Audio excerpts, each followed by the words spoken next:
Good morning.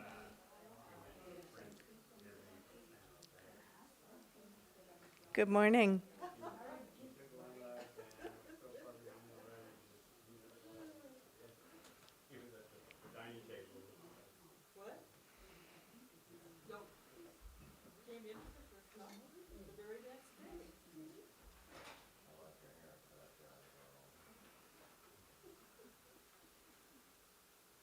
Good morning, and thank you for joining us.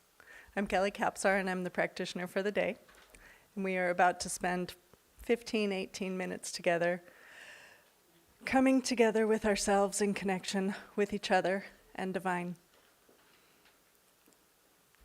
So, let's all take a breath together. All the way in and all the way out.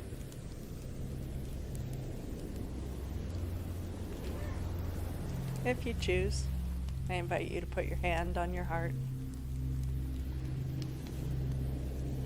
and feel your breath moving into your heart.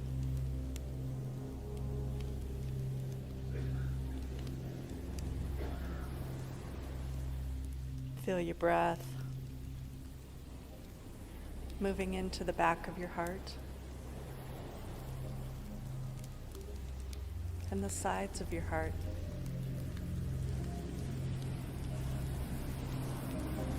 Filling the entirety of your physical heart with the breath of the universe.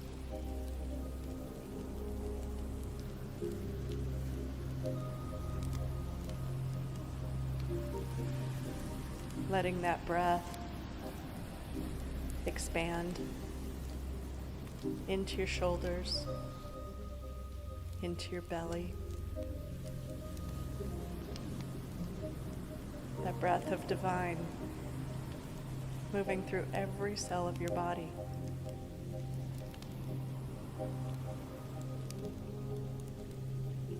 Letting that breath expand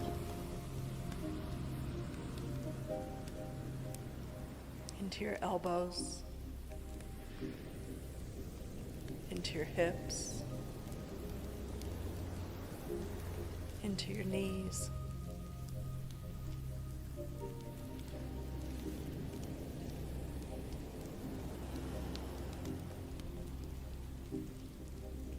Letting your breath expand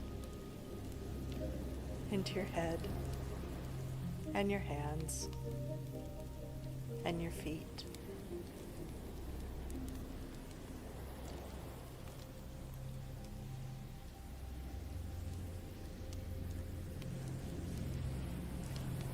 With your attention on your feet, simply notice what the earth right beneath you feels like.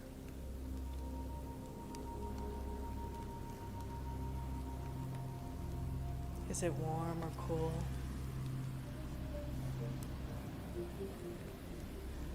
Is it sandy or rocky?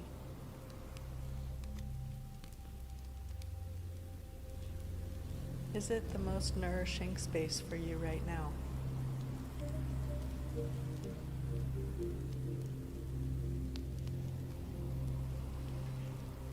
If it is, that's fabulous. Keep connected to that space. If it's not quite everything you need to be nurtured, to be supported, I invite you to let roots or rivers or light beams to go as far and as deep and as wide as is necessary to find the most nurturing, most supportive part of the earth for you today.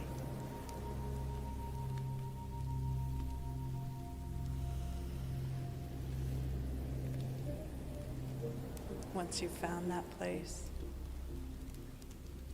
invite that nurture and support of the earth to come up and fill into your feet, your toes.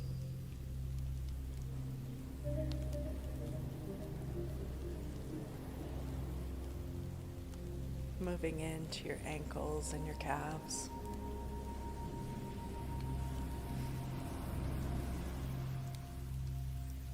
Filling from your bone marrow to your skin.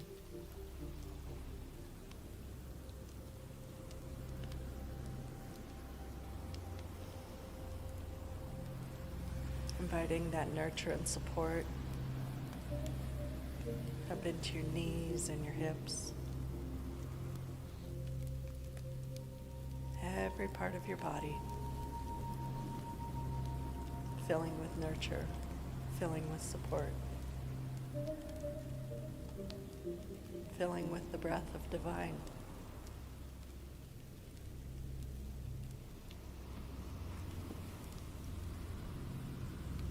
Inviting that nurture and support up into your belly and your central nervous system.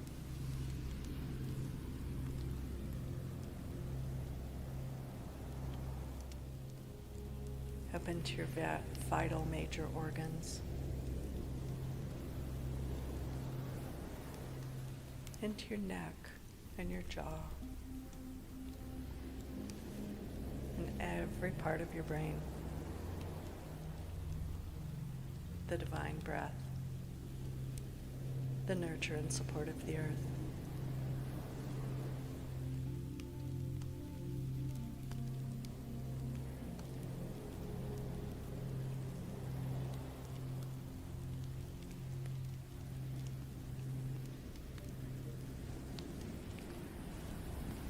Our title today is The Mystic's Awakening.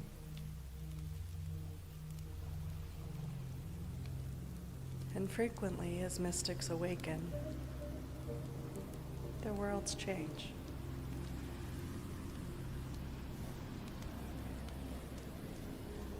And turning our attention, our intention, to that inner light, that inner nurture and support,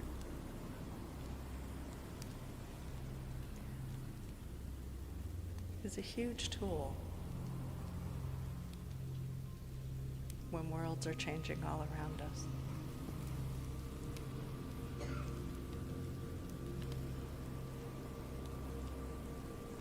So for the next several minutes,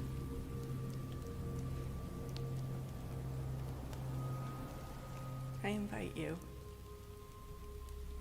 to notice how divine breath moves through your body, how nurture and support moves through your body, the places that it goes easily, the places that it takes a little bit more effort, and when you find the places that might need a little bit more attention, I invite you to simply breathe into those places.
I feel called to invite you to check in on your nervous system behind your heart.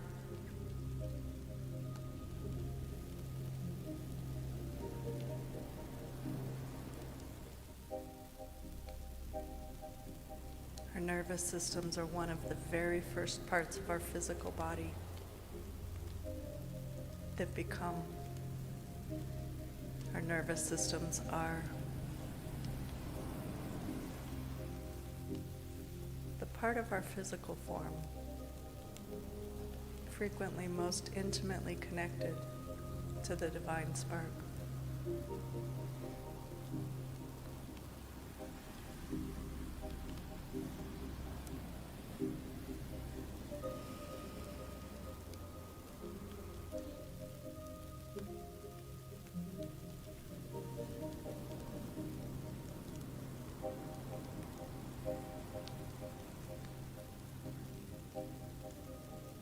can feel that space behind your heart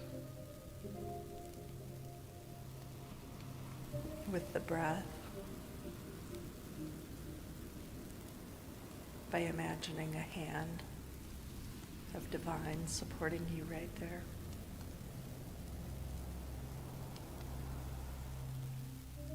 Of simply light flowing through that system.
And taking the breath,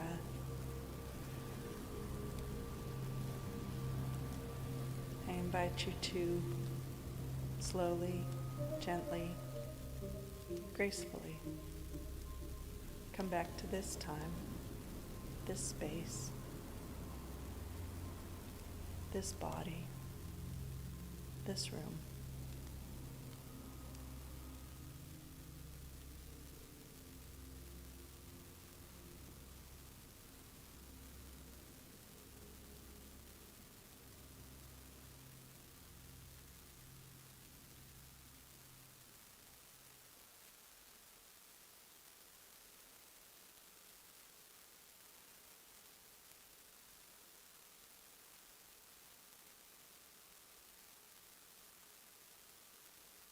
Thank you all for joining me. Services will begin in about 15 minutes. Please feel free to move around and rejoin us in about 15 minutes. Thank you.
Welcome to Center for Spiritual Living. I'm Reverend Laura, and it is my pleasure to be here with you today.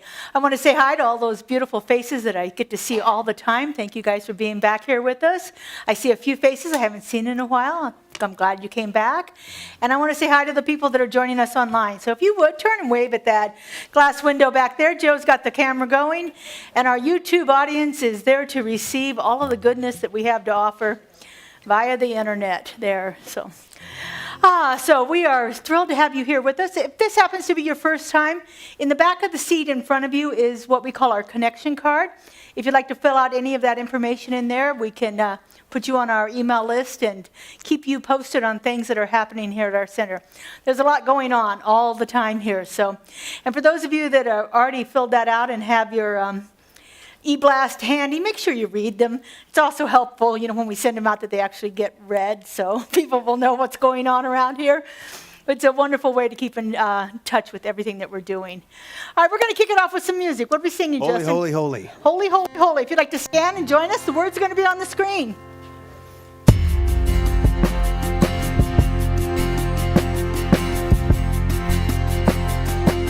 Let's go now.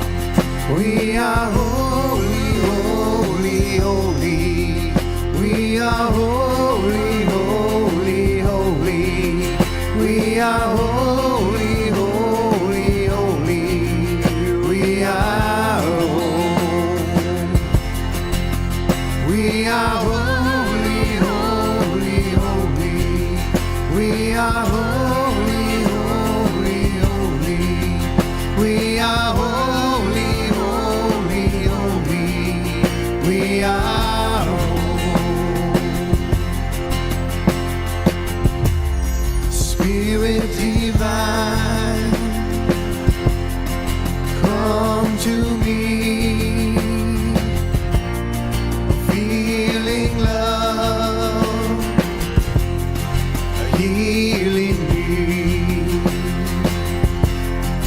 Open my heart, allow me to see a beauty and love lives in me. You are holy, holy, holy. You are holy, holy, holy. You are holy, holy, holy. You are holy. You are holy, holy, holy. You are holy, holy, holy. You are holy, holy, holy. You are holy. Spirit divine, come to me, feeling love, healing me. Open my heart, allow me to see beauty and love surrounding me. I am holy, holy, holy. I am holy, holy, holy. I am holy, holy, holy.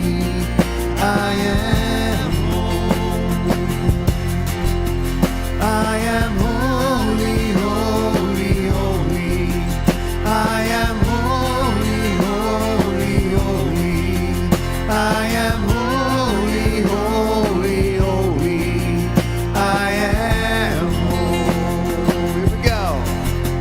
We are holy. Good morning, everybody. Greet your neighbor at this time if you're comfortable doing so.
This just tickles me every day. I just got to tell you, I love to watch you guys.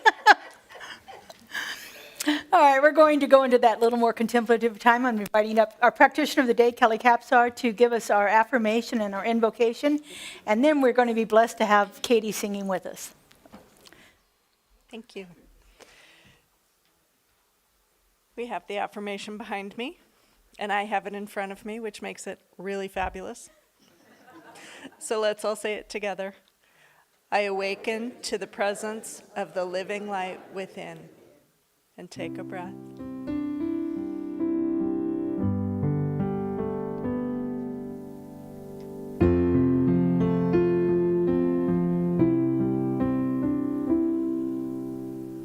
God be revealed in me. Let's sing now. God be revealed in me. Again. God be revealed in me.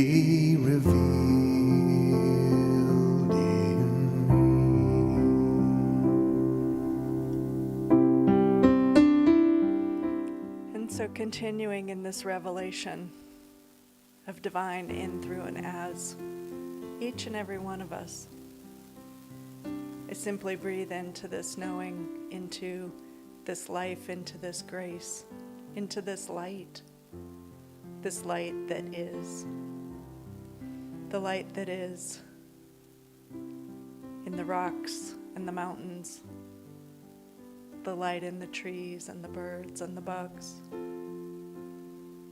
the light that is the sun and the moon and the stars, the light in this theoretically cold winter day that is actually beautiful and sunshiny.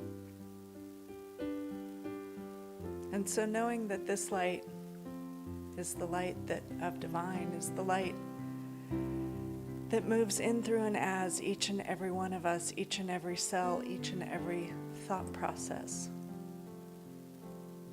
I consciously claim that I am this.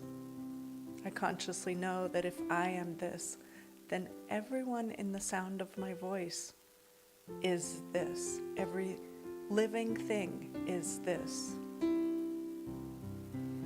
And so we simply breathe in that knowingness together. We breathe in that light. We let that light expand from our very heart center, our nervous systems, the place where God resides, into and as every thought, every action, every beat of each and every heart. And resting into this is simply give great gratitude for all that is becoming, knowing that everything is happening in perfect order, in the perfection of divine. For each of us are the perfection of divine, right here, right now, and always. And so breathing in together, we simply let it be exactly what it is, exactly what it's becoming. And together we say, and so it is. All right, let's sing now. God be revealed in me.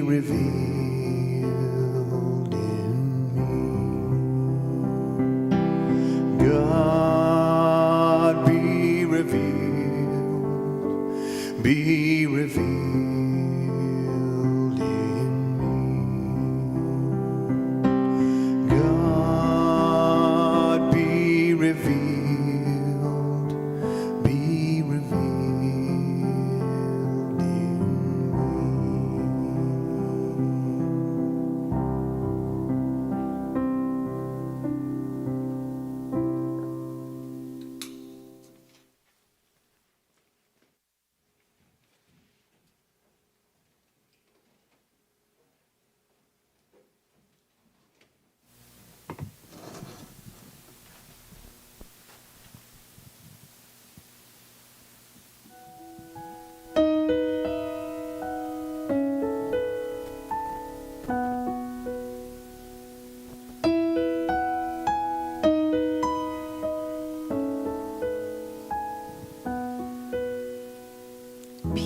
Peace is the promise I make today. There's nothing greater for me to say than to lay down my fears, lay down unhappiness, and surrender to the peace I choose today.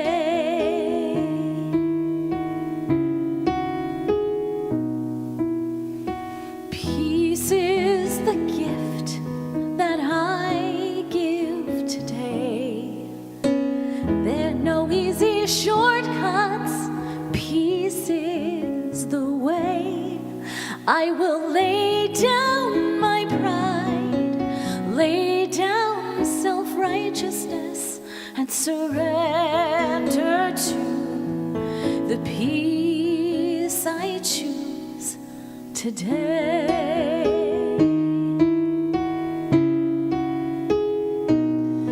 My all I give, for all my love, my all I give, my love, for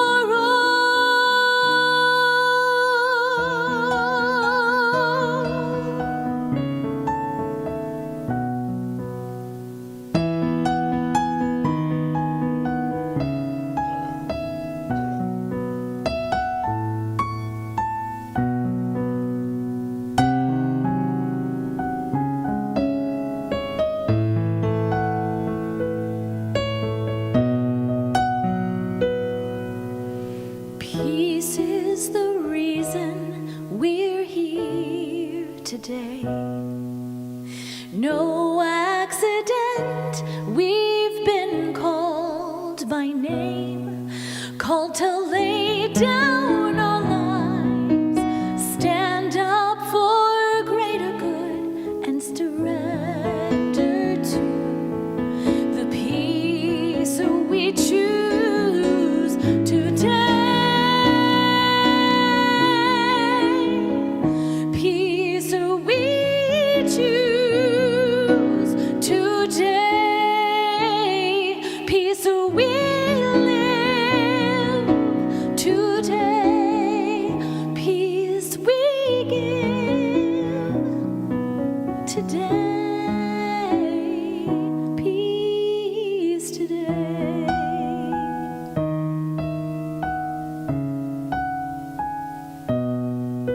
Peace today.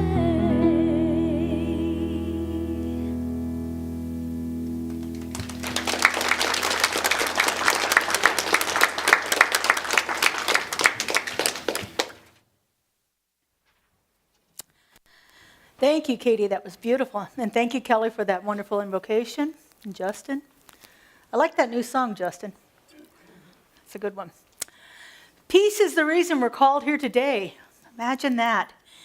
Anybody feel called to peace right now in our world? A little extra peace. You know, all of the mystics throughout all time have said one thing about this idea of peace. You can't just pray for it. You actually have to become it. You have to allow it to become alive inside of us in order to feel that idea of peace in our world. It has to come through us.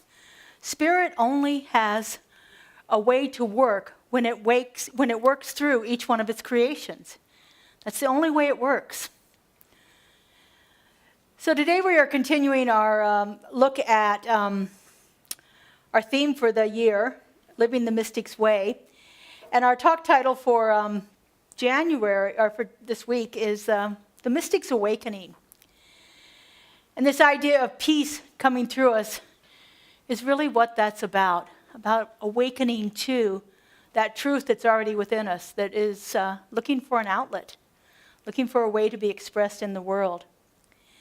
With this talk that I've been doing this month, I'm also using the first 4 chapters of what we call our textbook, The Science of Mind, written by our founder, Ernest Holmes. And the chapter that we're working with today, this is the third chapter in the introduction, and it's called What It Does. What it does, it being spirit, and what it does and how it does it through us. And so this idea of a mystic here, I've talked about this for a while now, but a mystic is a person who's actually had an experience of God in some way or another. It has become alive inside of them, either through the spiritual practice they were engaged in, either through a crisis moment in their lives, a divine revelation, through just a accumulation of being open and willing to allow Spirit to reveal itself through us. And so that's how we become mystics here.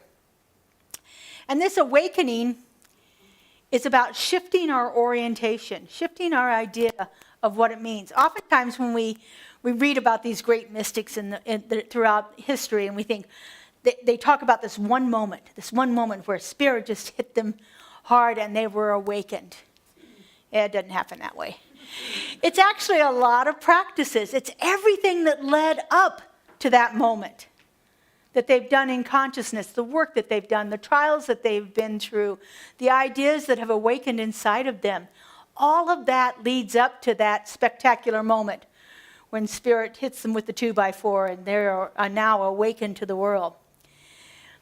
It's recognizing that it's not that one singular event, but it is what is happening through us all the time. As Spirit moves itself into form, it can only do so when it moves through us. And so this is what this awakening is about. It's awakening to that illumined life that is within us. It's not leaving behind our humanness for this idea that we become holier than thou, but it's about allowing that illumined spirit to have a place to work in the world. So in that chapter of What It Does, Ernest Holmes teaches us that Spirit, acting through what he calls the law, which is the principles, the things that are true all the time, produces some kind of results. And he says that the science of mind is not merely philosophical, it's demonstrative. In other words, we are here to prove these principles actually work in our lives. We're here to prove that we are that place where Spirit shows up. That Spirit is moving itself through us into expression all of the time. And that's what we're here to prove. We're here to prove that we are the peace that we've been called to today. We're here to prove that to ourselves and to the world around us.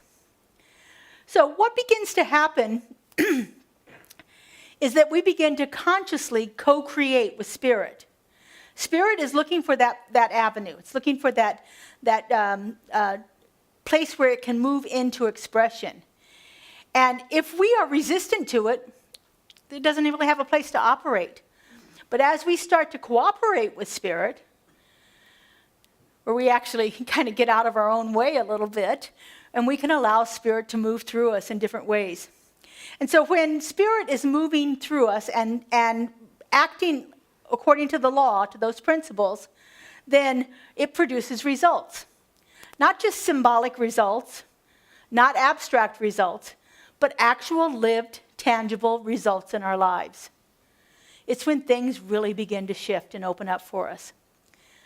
And so what it does is reveal to us all of these spiritual awareness, ways that we're changing in our spiritual awareness. It reveals it through our thinking, through our feelings, through our choices, and through the experience we actually have of life itself. Things begin to shift in our life when we open up to that influx of Spirit moving through us. In the opening paragraph of that chapter, Ernest says this. He says, "The divine mind is infinite and contains all knowledge and wisdom. But before it can reveal its secrets, it must have an outlet. This outlet we shall then be compelled to supply." We are the place where God shows up. The place on which we stand is holy ground because that's where God is showing up in this moment through each and every one of us. And so our job is to allow it to move through us. as Emerson said in one of his wonderful essays called Self-Reliance, we are to get our bloated nothingness out of the way. I love that phrase, get our bloated nothingness out of the way, so that we can actually be that place where spirit moves into expression. And so the question then becomes, what happens when I consciously co-create with spirit? What begins to shift? This is where illumination begins. This is where we become lit up with spirit. It's when we actually begin to consciously work with it and see what changes in our lives. And this doesn't happen as much outside of us as it does inside of us. We will begin to see outside effects, but it's what's happening inside of us is where the power is. So once we understand this and once we begin to get ourselves out of the way a little bit, we can then begin to ask the question, what am I illuminating into this law? In other words, what is it that I want to shine my light on? Is it the peace that Katie sang about? Is it that love that's powerful? Is it becoming a place where others feel safe around us? What is being illuminated through us as we become this place where God shows up? So awakening then is not about believing in something new. It is about allowing consciousness to operate differently in us. We don't have to find another theory. We don't have to find another religion. We have to get ourselves out of the way to allow spirit to operate differently in us than it has ever done before. So this is a shift in a belief from just simply believing something to awakening to that truth within us. And so it takes it out of our mental faculties. Is anybody else here really good about thinking things to death? I'm sure it's just me. I can think something and think something and think something, and I'm still like, what is wrong here? Why am I not experiencing it? Because I haven't brought it into my body. I haven't done what we call embodied it. I haven't brought it into that cellular level. I am understanding it at an intellectual level, and that's well and good. But it's got to go deeper. It's got to dive into us, and it's got to become alive inside of us. Many, many people in this world believe in God, but very few people are awake to the God that's living within them. It is alive inside of us, and it is constantly looking for an outlet. Ernest Holmes reminds us in this chapter that the law always responds, but not to our words. I can say words over and over and over again, but if there is no belief there, then there's not going to be a lot of room for it to respond. And so law responds to our state of consciousness, to the level of belief that we have. As the master teacher said, it is done unto us as we believe. So what are we believing about this? Are we believing that this is the truth? Or is it something that we believe that in theory, and it may happen for some people, but yeah, I'm not sure it's going to make its way to me. The mystic begins to understand this again at that intuitive level. The mystic has embodied this. They have taken it from an intellectual understanding of it to a conscious realization within their body. It is alive inside of them. Awakening is that movement from unconsciousness to conscious participation in the creative process. It's moving from reacting to life as we see it around us to co-creating with life, to allowing it to become more powerful than any effect that we see around us. Illumination here comes as clarity. It becomes as an understanding. And so again, awakening is a movement from unconscious creation to conscious participation. The first week of the month, I gave you what we call the Declaration of Principles, and I want to bring a couple of those back in. These are the principles that Ernest Holmes put out in 1927 that were the foundations of our belief. And so the principle number 4 says, we believe that heaven is within us and that we experience it to the degree that we become conscious of it. We don't believe in a heaven up there in the clouds somewhere, and if we're really, really good, God will let us go to it. We believe it is a state of consciousness that we create within ourselves. And our experience of it is based on what we call cause and effect. And so how I think about things and my response to things determines the degree to which I'm experiencing heaven or, in converse, hell, either one. We believe that we experience those to the degree that we become conscious of them. And so if my life is filled in this idea that everything is happening to me, I am in this state of consciousness where I'm just blowing with the wind. Something's happening to me here and something's happening to me there, and I just keep going back and forth between that. But if I can stand in that place where I know that I am consciously co-creating with life, then I stop being that pendulum that is being blown by the wind. And I stand firm in my truth. And then my experience is less hell and more heaven. Because I'm not being pushed at from all sides all around me all the time. The second declaration of principle I want to bring in is number 7 here. We believe in the direct revelation of truth through our intuitive and spiritual nature, and that anyone may become a revealer of truth who lives in close contact with the indwelling God. You know, we've talked about mystics for a while now, and it sometimes feels like that's just those high and holy people that have done a ton of work and gotten to that place. But the fact is, we are all mystics in one degree or another. We have all had some experience of God in some way or another. Otherwise, we would not have been called here today. We would not have walked through the doors if we weren't having that experience of God seeking it to reveal itself through us. And so always we have this opportunity to listen deeply through our intuitive and spiritual nature. We can only discern that when we get quiet enough to listen to it. We can only discern that when we use our spiritual practices to allow us to stop our chattering mind and open up to what Spirit wants to reveal through us. And that happens in all kinds of ways. If you are familiar with our visioning process, we often say that we hear things, but actually we are sensing them, smelling them, sometimes tasting them, sometimes hearing them, sometimes seeing them. It happens through all of our senses. We intuit the impress of Spirit through our senses. Me, I like to call it a download, but that's the computer geek in me, so it just gets downloaded right in.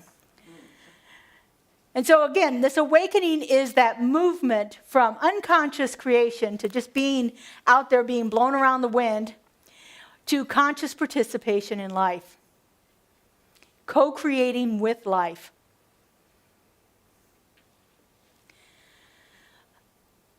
Illumination can be described as seeing what has always been there all along. All of a sudden, it's been revealed. We've been awakened to it. Have you ever been driving around and all of a sudden you're like, I've been on this road, but I don't recognize anything around me? It was hidden from us because of our consciousness being so rapidly moving through from one thing to another that we're not able to see some of the things that are around us. The same thing happens when we're working with Spirit.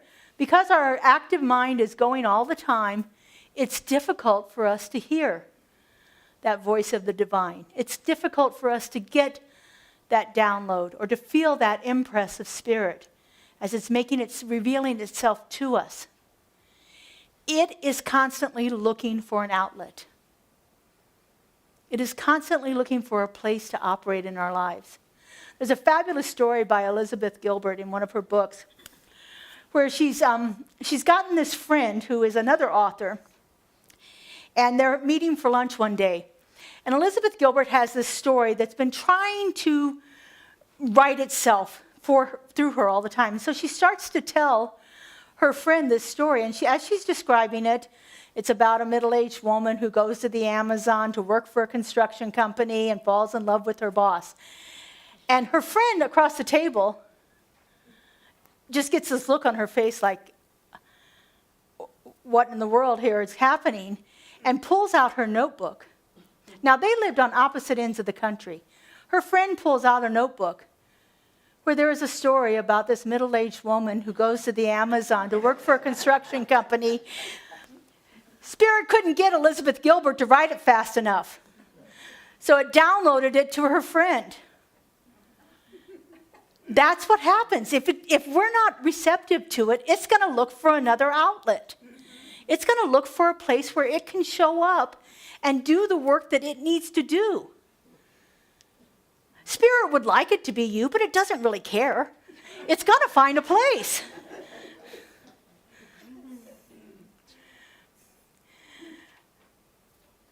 So understanding the law, the principle, that's the metaphysics. That's what we talk about with that idea of studying the law, studying those principles, all those declarations of principles that I gave you. Then last week we talked about this creative process with our science of mind symbol. If you weren't here those 2 weeks, there are extra handouts in the lobby that tell about both of those things. That's understanding the metaphysics of it. But this idea of living from an inner illumination, that's mystical. That's where consciousness really has a place to operate in us. So the metaphysician learns how these laws work, how these principles work, and they learn how to apply them, just like any good scientist would. But the mystic learns how to listen. The mystic learns how to be quiet so that spirit has a place to work. In that same chapter, Ernest says, we listen in order that we may hear what Spirit is saying to us. We listen to hear Spirit's voice. Joel Goldsmith, another mystic contemporary with Ernest Holmes, carries this teaching a little bit further inward. He taught that illumination does not come from mental effort. It does not come from just repeating affirmations or studying spiritual principles. It doesn't even come from spiritual willpower. It comes through our inner stillness. It comes when we actually can allow Spirit to reveal itself through us.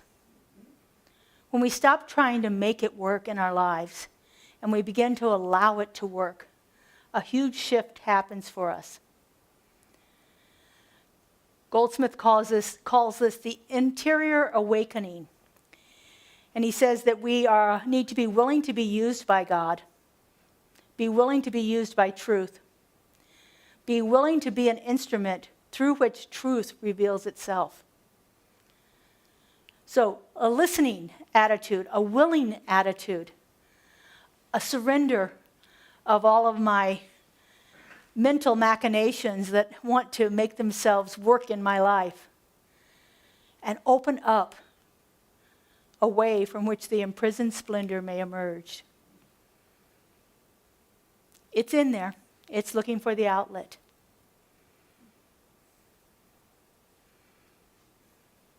The mystic awakens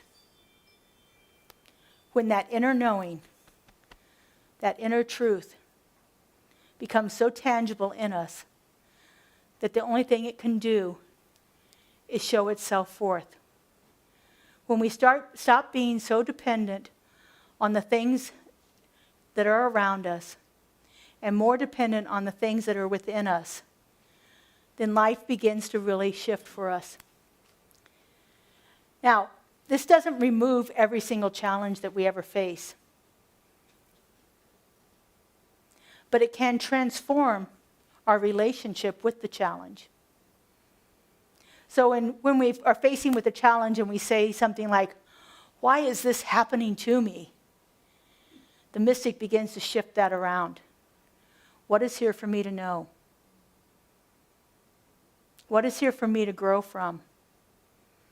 What is here for me to understand that I haven't understood before? Can you feel the difference in that? In the first one, why is this happening to me? I am a victim to it. I have no control. I'm just out there blowing with the wind. But in the other one, there's a place for Spirit to operate, a place for Spirit to reveal itself through us as we ask these different questions. It doesn't erase all of the shadows in our lives, but it gives us a way of dealing with it a little bit differently.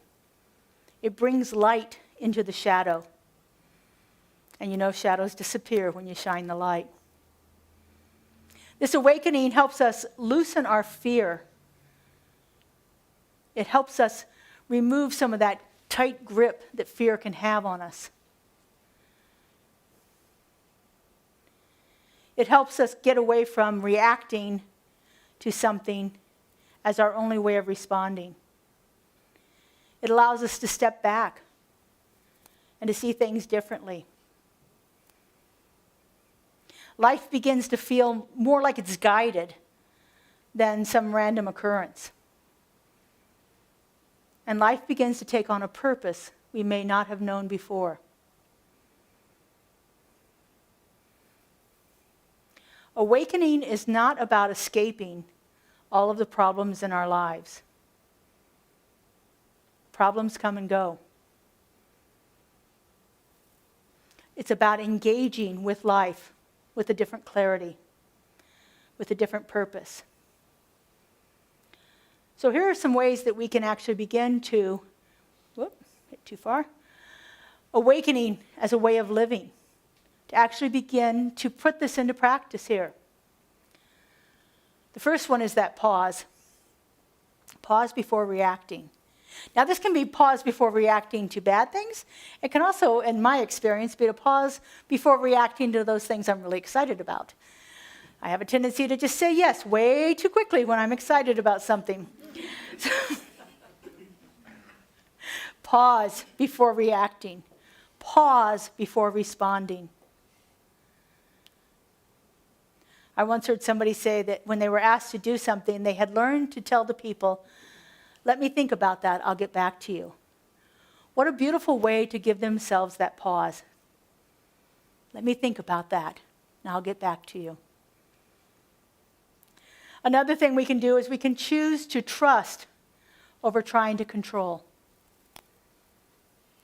It's a way of being faced with a challenge, and instead of trying to fix it right away or to make it better or to make myself feel comfortable in the situation, I begin to open up and say, what's here for me to know?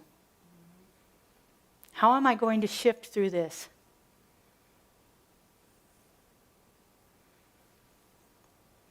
And the last one here is to begin to listen instead of defend. Instead of immediately going to a reaction to something that's been said to me, I listen deeper. I begin to use phrases like, can you tell me more about that? Instead of taking my reaction, my response, and having that be the first thing that comes out of my mouth. Tell me a little bit more about that. Help me understand. When we begin to listen instead of being defensive, then we begin to shift our responses to the situations around us. And we actually become a place for other people to have a different experience in the situation too. This awakened life that we're talking about here is a lot less about certainty, about the guaranteed experience that we think we should have, and more about attuning or aligning with what is coming through for us. We have lots of wonderful spiritual practices that will help us move through that. When you came in today, you were given a copy of the blog post that I wrote for this week. And on the back of it is a little bit about one of our best technologies ever. I've heard many people say that this is the best kept secret in science of mind. We call it a spiritual mind treatment. It's also sometimes referred to as affirmative prayer, or just prayer. It is a powerful way to begin to shift our experience of the world, our experience of things that are happening to us, the things that we have to deal with. We have classes that teach you exactly how to do spiritual mind treatments. And there's a little formula to it. You'll see there are some steps listed on the paper. It's a 5-step treatment.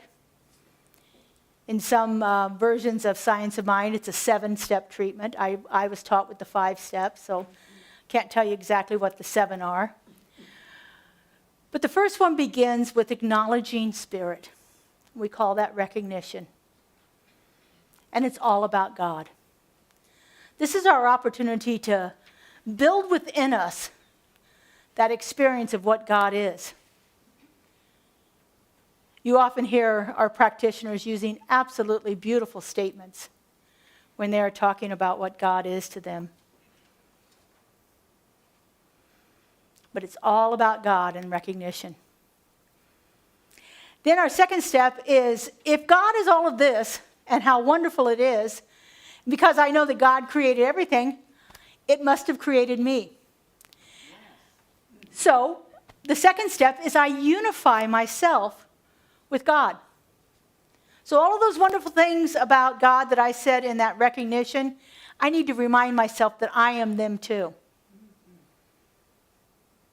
If I say that God is unconditional love, I need to remind myself that unconditional love resides right within me. If God is perfect peace, then I need to remind myself that I am perfect peace. And so when you're treating for yourself, you just unify yourself. When we're treating for somebody else, like we'll be doing here in a few moments, we also unify the other person. I usually do this with a statement, something like, and since I know this is true for me, I know that it's true for everyone, for we are all one with Spirit. Something along those lines. Bringing everybody in to that conscious awareness. The third step of treatment is when we deal with whatever we're praying for. And we deal with it in truth. We deal with it by reminding ourselves of principles, reminding ourselves of the fundamental nature of how all of this works, reminding ourselves of what is true for us in this situation. We call this one realization, where we are realizing the truth. And after we're done with all that, then we do what the mystics call the greatest prayer ever, and that's we give thanks. Gratitude is one of the greatest things you can ever do in any of your spiritual practices, and so we give thanks. Now, when we give thanks, we're not giving thanks for a whole laundry list of things that we're thankful for. We're giving thanks for the action and the activity of the divine moving through us. We're giving thanks that we are connected with Spirit. We're giving thanks for knowing this truth and allowing it to work within us. And then the last stage, which often gets overlooked, but is absolutely powerful because the last stage is all about our faith in it, all about our belief. The last stage is release it. Let it go. If all of this is true, if what I've said about God is true, and what I know about myself is true, and these spiritual principles are true, and I am grateful for it, there is nothing left for me to do but let it go. Into the action and the activity of the law where it always says yes. And we let it go and we let it be. Now this is a fabulous, powerful technology to help you change things in your lives. I have proven it over and over and over again in my own life. That when I am stuck in a situation, I can turn to spiritual mind treatment and the situation gets rectified.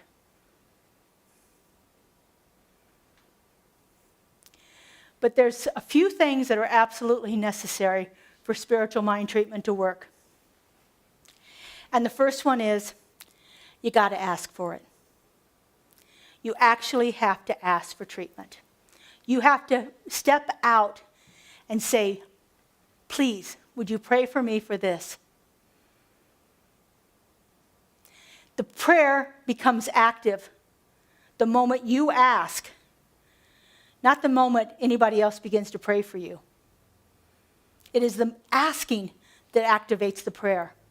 The asking signifies to Spirit that there is a willingness, there is an openness, there is a channel through which it can move into expression. And so that asking is absolutely vital.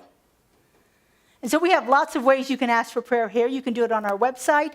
There's a box in the hallway. Normally after service we would have prayer in the prayer room, but we're going to do something a little different today. So there are ways that you can ask for prayer. You can send an email request to any of the practitioners or me, and you will get a prayer response. You have to ask for prayer. And that involves a lot of things. Like we sometimes have to get out of our own head to do that. Sometimes we have all this judgment about, oh, I shouldn't do that. I should be able to fix this myself. Why should I do that? In my experience, the best thing I can do is to reach out and ask for prayer. I have a list of people, my prayer posse. And all I do is I text, no truth for me. But me reaching out, I don't even have to tell them what the situation is. No truth for me. And I know that this wonderful group of people, most of them are fellow ministers, are going to pray for me at that moment. I don't have to tell them what the situation is, because the situation doesn't matter. It's the truth that matters. And so me taking that willing step of reaching out and asking for prayer, Spirit rushes in and fills that void. And life is wonderful and miraculous when we ask for prayer. So we're going to do what we call a prayer wall. I'm going to invite our spiritual practitioners to come forward. They're going to stand up here in a nice line. Your job is to make a line right down the aisle.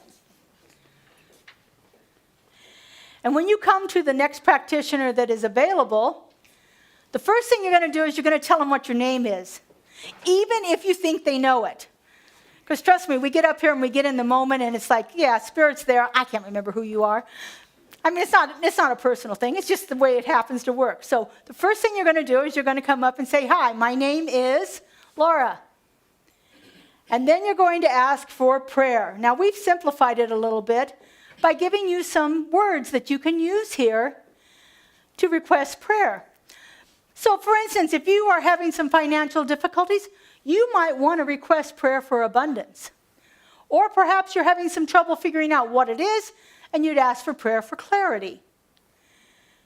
Maybe you're looking for, we're getting close to Valentine's Day. Maybe you're looking for a new love in your life. You might want to ask for love or joy or vitality or wholeness or wisdom. I mean, all of those things fit with new loves. So find the thing that works for you in each one of these situations. So you come up and you say, walk up here and you stand in front of Clay T and you say, hi, my name is Laura and I would like a prayer for love. And Clay T is going to do the realization stage of the treatment. And then when you're done, I want you to go around the outside edge back to your seats, please, because we're going to have a line in the middle. So I'm going to start the treatment off. I'm going to do the recognition and the unification. And then I'll step down here, too, to join the line. And you guys will come up here. I'll say it after I finish the unification, I'll say, form a line. And you come on up and come up here and ask for prayer. And one of our beloved practitioners up here who have spent a long time learning how to do this and really embodying this idea will be happy to give you a spiritual mind treatment based on your request. Then after everybody's done, I'm going to come back up and I'm going to give thanks and I'm going to let it go. All right? Got that? Okay. Beautiful. Justin's going to be doodling behind us as he does so beautifully all the time. All right, so there's your words up here. Practitioners are ready. Take in a deep breath. And so as we come together in this consciousness of one, I know that there is only this one power and presence, this one divine, creative love intelligence that has brought forth everything into existence. I know this one as the isness and the allness and the fullness of all life. I know it is the beginning and the end and everything in between. I know this divine presence as that unconditional love, perfect peace, clarity, wisdom, intelligence. I know it is continuously moving itself forth into expression. It is omnipresent, always here. It is omnipotent, all-powerful. And it is omniscient, all-knowing. And because I know there is only one, I know that I am one with it. I know the power and the presence of the divine resides right at the heart of my being. I know this is the truth of who I am, that I am filled with that unconditional love, that perfect peace, that divine wisdom and clarity. It is operating in me, through me, and as me right here and right now. And because I know this is true for me, I know this is true for each and every one of us, for we are all a perfect emanation of this powerful love intelligence. I know that each one of us is the place where God shows up. And so knowing this truth, I invite you to come forward and form a line in the center of the aisle, ready to receive your realization.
And so right now, I invite anyone who did not step forward to claim their word of power here, to simply speak it in their mind. For I know that in the willingness to speak the word aloud, prayer is answered.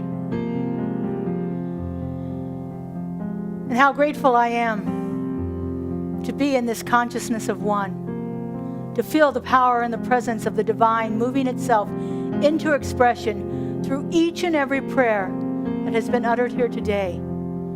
I know that each one is fully answered, fully complete, and fully done. And so I release this word into the law, into the creative mind that always says yes, that knows no lack or limitation, and is always unfolding itself for the highest and greatest good of all. I let it go, and together we say, and so it is. I am letting go of the things that no longer serve me. As I'm letting go, God's revealed and I am whole.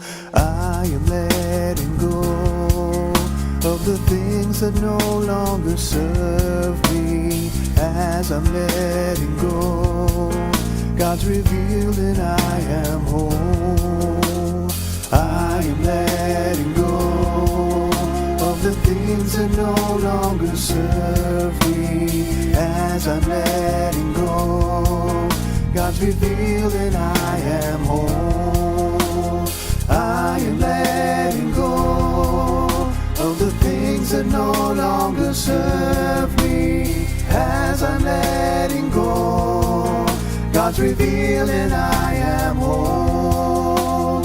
I am letting go of the things that no longer serve me. As I'm letting go, God's revealing I am whole. I am letting go of the things that no longer serve me. As I'm letting go, God's revealing I am whole. Oh, beautiful. Thank you. What a wonderful experience. Thank you, practitioners. And thank you all for being willing. Willingness is where it starts. All right, so now we have an opportunity to support our community financially. We are a 501c3 religious nonprofit and receive most of our funding through your generous donations. We have ways that you can do this electronically. Kaylee and Kelly will be in the back after service to help you if you need any assistance with this, and we gratefully receive your cash and check donations here. So let's do a little blessing first. So if you would, put your hands over your heart. And repeat after me. This gift I give. This gift I give Goes forth from me. goes forth from me. Does amazing and miraculous things. Does amazing and miraculous things. And returns to me in kind. And returns to me in kind. Pressed down and overflowing. Pressed down and overflowing. And so it is. What are we God singing? is my source. God is my source. If you'd like to stand, the words will be on the screen.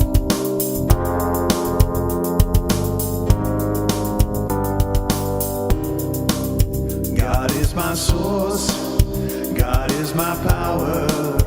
God gives me everything I need.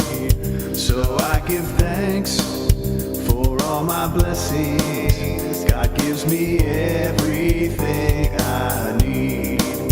God is my source. God is my power. God gives me everything I need. So I give thanks for all my blessings. God gives me everything I need. Love is my source.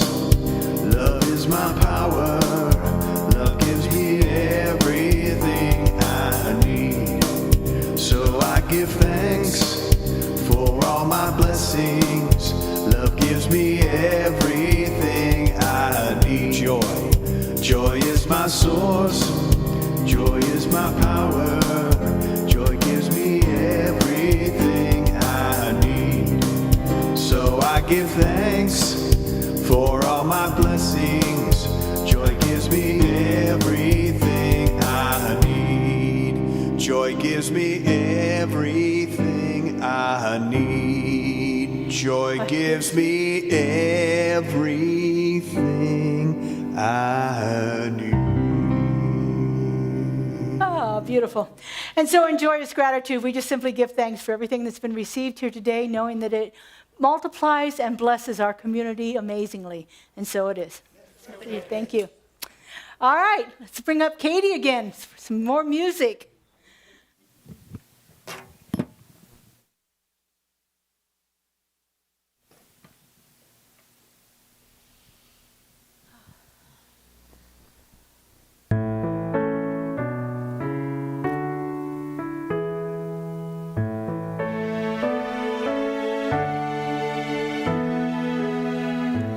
There's been a change in me, a kind of moving on. Though what I used to be,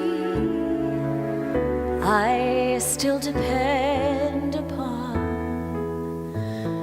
For now I realize that good can come from bad.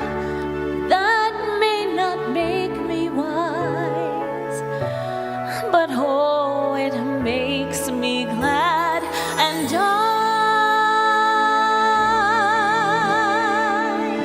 I never thought I'd leave behind my childhood dreams, but I don't mind. For now I love the world I see.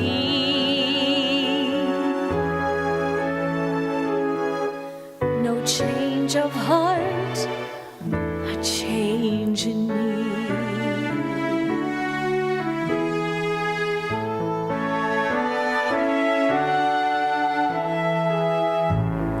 For in my dark despair, I slowly understood my perfect world out there had disappeared for good. But in its place I find a truer life began, and it's so good and real. It must come from within, and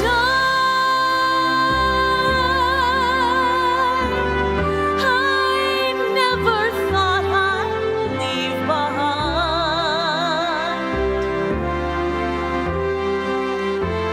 my childhood dreams, but I don't mind.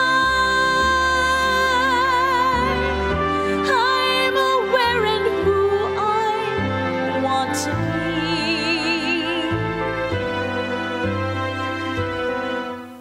No change of heart, a change in me.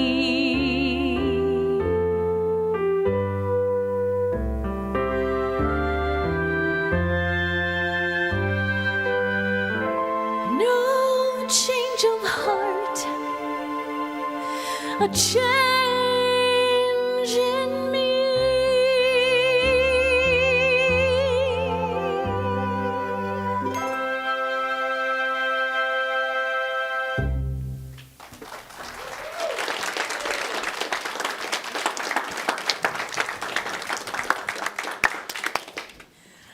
Thank you, Katie, so much. And Joe, I like that video. That was sweet. Thank you. All right, just a couple of announcements here. Today we have our new member orientation. This will be about 90 minutes today, starting around 11:30 right here in the sanctuary. If you are at all interested in what it means to become a member here at Center for Spiritual Living, come and join us. Even if you can't make the entire thing, come for a little bit of it, and we'll give you some information about becoming a member here. Our Walking the Path group, it meets on Tuesdays, every Tuesday at 10 o'clock. Fabulous discussion group. They start with the Science of Mind magazine, reading for the day, and see where life takes them through that. It's a wonderful experience. Our Rhythm, Sound, and Soul group meets tonight here at the sanctuary at 5 o'clock. This is a drumming, chanting, dancing, spoken word kind of experience. It's really kind of powerful, so come on in if you're interested in that at all. Lasts about 2 hours. Our Women's Sacred Circle meets next Sunday at 2:30 here in the sanctuary. They talk about different topics throughout the year, and it's a wonderful experience for women to come together and talk about spirituality. We are collecting for the Just One Project, which is a food bank at Garside STEM Academy. So just if you'd like to bring some stuff, there's a sign in the lobby there with information about that. It's also on our e-blast and website, the kind of foods that they're looking for, but basically non-perishable goods that would be able to stock a food bank for the school. It's a fabulous opportunity to do that. On the last Saturday of the month, on January 31st, I'm doing a workshop called Awakening Your Word of Power. So at the end of December, we chose an intention statement and a word of power. This is about actually bringing it alive. It's a practice I've been doing for the last couple of weeks, and I am jazzed up about it. And I think it's going to be a really fabulous way of keeping that word alive in my spiritual practices throughout the year. And so I wanted to share how to do that practice with you. It'll be about a 3-hour workshop. It's $25 per person. There will be food involved. I don't know what yet, but I always bring food. So come and have something to eat and play around with spirit a little bit. We are offering our Foundations of Science of Mind and Spirit. This is a new 6-week class. We are offering it for cost only, so it's $45 for the registration fee with the Centers for Spiritual Living and $20 to print the materials for you. This is an opportunity for you to experience what our classes are all about and to actually see for yourself the power of coming together as a community and studying spiritual truth. And so if you're interested in that, it starts in February 5th. It's on Thursday nights, 4 Thursdays in February and 2 in March. It's from 5:30 to, I put down 8, but that's because, if we get done at 7:30, we're out of here. But we may go to 8, so anyway. All right, and if you would, after service, would you help us stack the chairs if you are physically able to do that? We need to stack each row and push them off to the side so that our Rhythm, Sound, and Soul group has the labyrinth area here tonight to do their experience. All right, would you stand, please? And if you're so inclined, hold hands with somebody around you.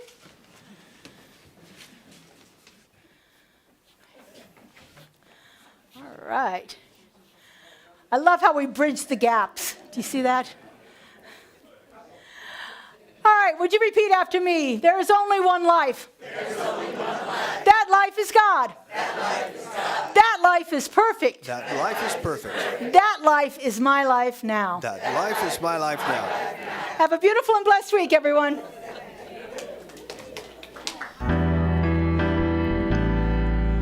Use me, oh God, I stand for you, and here I'll abide as you show me all that I must do.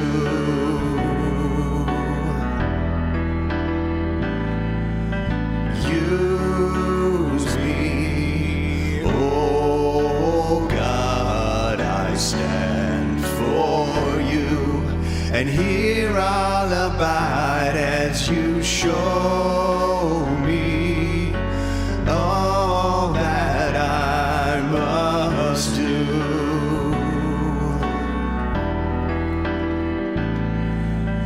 Use me, oh God, I stand for you, and here I'll abide as you show me all that I must do. Show me all that I must do. Show me all that I must do. Show me all that I must do. Have a great week, everybody.